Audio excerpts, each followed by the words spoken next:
Corona कालखंड में लोगों को कई तरह के अनुभव हुए हैं। इससे उन्हें समाज के हित में अच्छा काम करने की प्रेरणा मिल रही है।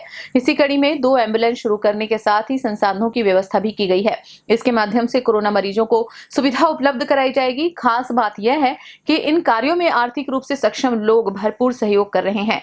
एक दवा कारोबारी के द्वारा लागत मूल्य पर पीपी किट 200 रुपए प्रति नग के हिसाब से उपलब्ध कराई जा रही है। चाइनीज वायरस कोरोना का असर कुछ ऐसा है कि लोग अपने परिवार के सदस्यों की सेवा करने से परहेज कर रहे हैं। लोगों को लगता है कि इस चक्कर में घर के और भी लोग चपेट में आ सकते हैं। इस स्थिति में कोरोना पॉजिटिव मरीजों को अस्पताल पहुंचाने और उनकी देखरेख करने में कई तरह के संकट खड़े हो रहे हैं। टीम एक्टिव का गठन ऐसे हालातों को लेकर हुआ है।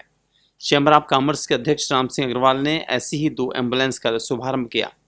अमित अग्रवाल ने बताया कि ईएसआईसी हॉस्पिटल में मरीजों की दशा देखने के बाद उनके लिए कुछ करने की इच्छा हुई, क्योंकि वहां पर उनकी पत्नी का उपचार चला और वह ठीक हुई।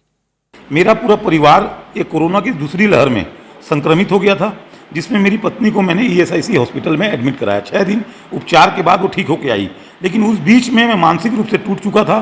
और जब मैं हॉस्पिटल जाता था तो मैं वहाँ के लोगों की दुर्दशा देखा, और जब मैंने वहाँ की दुर्दशा देखी तो मैं उस दिन प्रण लिया कि मैं अपनी पत्नी को जब घर लेके आऊँगा स्वस्थ करके, उसके बाद मैं घर से निकल जाऊँगा और उनसे मैं अटैच नहीं रहूँगा, और मैं सिर्फ इस काम में लगे रहूँगा। जिसको दवाई दे सकते हैं, जिसको ऑक्सीजन सिलेंडर दे सकते हैं, जिसको हाई मास्क दे सकते हैं, थर्मामीटर, ऑक्सीमीटर, जाके एडमिट कराना हो, बेटा बाप को नहीं उठाता हो तो हम उठा के ले आएंगे। और हम एक रिस्क भी ले रहे हैं, है ना, लेकिन मन में संतुष्टि हो रही है कि हम 200, 500, 1000 लोगों का भी अगर मदद कर दिए तो ईश्वर हमको बहुत बहुत आशीर्वाद देगा।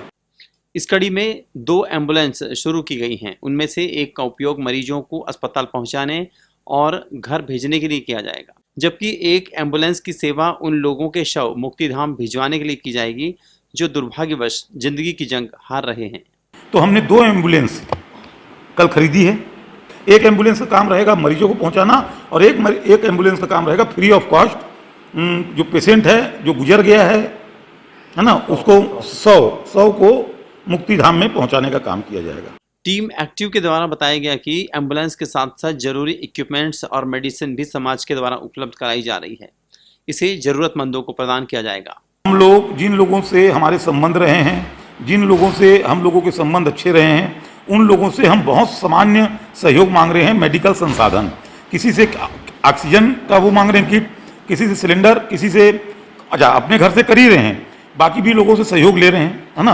और उस सहयोग की जो चीज़ें हैं उसको जरूरतमंद लोगों को प्रोवाइड करा रहे हैं। टीम एक्टिव के सदस्य युगल शर्मा ने बताया कि वर्तमान में 100 लोग उनके साथ हैं जो अपनी भूमिका बेहतर ढंग से निभा रहे हैं। अभी फिलहाल हम लोगों की टीम एक्टिव कोरबा में लगभग 100 सदस्यों की टीम है, और निरंतर इस टीम में हमारे साथ लोग आगे जुड़ते जा रहे हैं और ये प्रयास कर रहे हैं कि हमसे भी कुछ इस टीम के माध्यम से लोगों का सेवा हो जाए। इस महामारी में किसी भी तरह से लगातार फ़ोन आ रहा है कि हमसे आप मदद ले लीजिए। बढ़ चढ़कर कोरबावासी, कोरबा के डॉक्टर हों चाहे अधिकारी हों, सब लोग अपना योगदान दे रहे हैं, चाहे व्यापारी हों। लगातार फ़ोन आ रहा है और वो चाह रहे हैं कि टीम एक्टिव कोरबा को हमारे माध्यम से कुछ मदद मिले। कोरोना से प्रभावित अधिकतम लोगों को यह सेवाएं प्राप्त होती रहें और ऐसे सभी लोग सकुशल अपने घर लौट सकें, यह कामना की जानी लाजमी है। वैसे भी भारतीय जीवन दर्शन में सभी के निरोगी और सुखी होने की कामना की गई है, इसलिए आशा की जानी चाहिए कि समय के साथ सब कुछ बेहतर होगा और लोग संकट से उबरेंगे। ग्रैंड एशियन न्यूज के लिए तरुण मिश्रा की रिपोर्ट।